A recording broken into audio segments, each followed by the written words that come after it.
તો એ સુમિત્રા જયારે બે દીકરાને હારે રાખે તો એ નાનપણના લક્ષ્મણજી પણ એ શત્રુઘ્ન પેલાને રડાવે.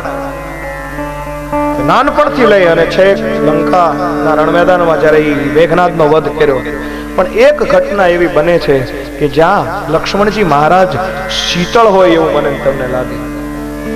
સુંદરકાંડનો પ્રસંગ. રાઘવેન્દ્ર સરકાર સમુદ્રને મનાવવા માટે 3 દિવસ અનશન વ્રત લઈને બેઠા છે, અને આ બાજુ રાવણે જે વાનરનું રૂપ ધારણ કરી શકતા હતા એવા રાક્ષસોને મોકલ્યા કે તમે રામની સેનામાં જઈ અને ભેદ લઈ આવો.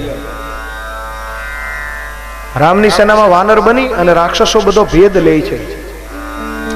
હવે હનુમાનજી મહારાજને ચુંગાલમાંથી કોણ છટકી શકે? કયો લ્યો? હે, જેવો બુદ્ધિમતામ વરિષ્ઠમ છે એ હનુમાનજી મહારાજે આ બેને પકડ્યા રાક્ષસો કે તમે આમ બહાર વહી આવો. તો બહાર આવ્યા. મૂળ તમે કોણ છો? એ કયો. બોલે અમે વાનર જ છીએ, પણ જ્યાં એક પૂંછડાનો ફટકાર થયો ને એટલે મૂળ રૂપમાં આવી ગયા. પકડી અને લક્ષ્મણજી મહારાજ પાસે લઈ ગયા અને કહ્યું કે મહારાજ, આ રાવણના મોકલેલા દૂતો છે, ભેદ લેવા માટે આવ્યા છે, આનું શું કરવાનું? ત્યારે લક્ષ્મણજીએ અહીંયા શીતળતા દર્શાવી હોય એવું લાગે. જો રામ અનશન ઉપર ન બેઠા હોત તો લક્ષ્મણજીનું એવું કહેવાનું થાય કે આ બેનું સરકલામ કરી નાખો, આઈનાને આને ખાત્મો કરી નાખો, બે ઓછા. આપણો અવતાર જ આના માટે થયો છે. પરિત્રાણાય સાધુનામ વિનાશાય ચ દુષ્કૃતામ ધર્મ સંસ્થાપનાર્થાય સંભવામિ યુગે યુગે. બે ઓછા અને આય મારી નાખો. પણ નહીં, લક્ષ્મણજી મહારાજ અહીંયા શીતળતા પ્રદાન કરી છે. લક્ષ્મણજી મહારાજે એક ચિઠ્ઠી લખી રાવણને, અને ચિઠ્ઠીમાં એવું લખ્યું હતું કે હજી માં જાનકીને સોંપી દે, હજી સમય છે, મારો રામ બહુ દયાળુ છે, બધા હવે હારાવાના થઈ જશે, તું સોંપી દે, નહીતર તારો કાળ બહુ નજીક છે. આમ કહી અને ચિઠ્ઠી હાથમાં આપી અને દૂતોને કીધું કે તમે જાઓ રાવણને આપજો.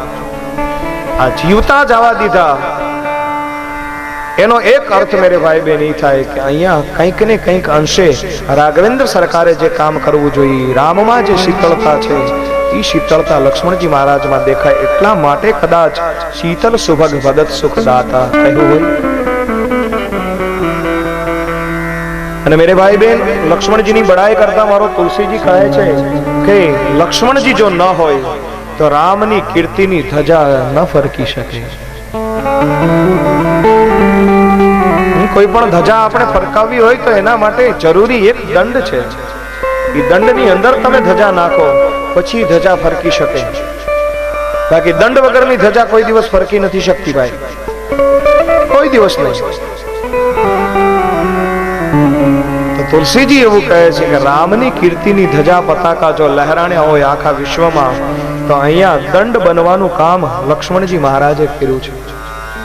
હે, વિશ્વામિત્રના યજ્ઞમાં સાથે, વનવાસમાં સાથે, રામ ક્યાંય રેઢો નહીં.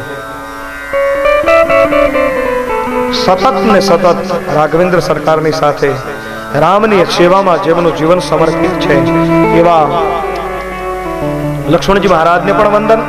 ત્યારબાદ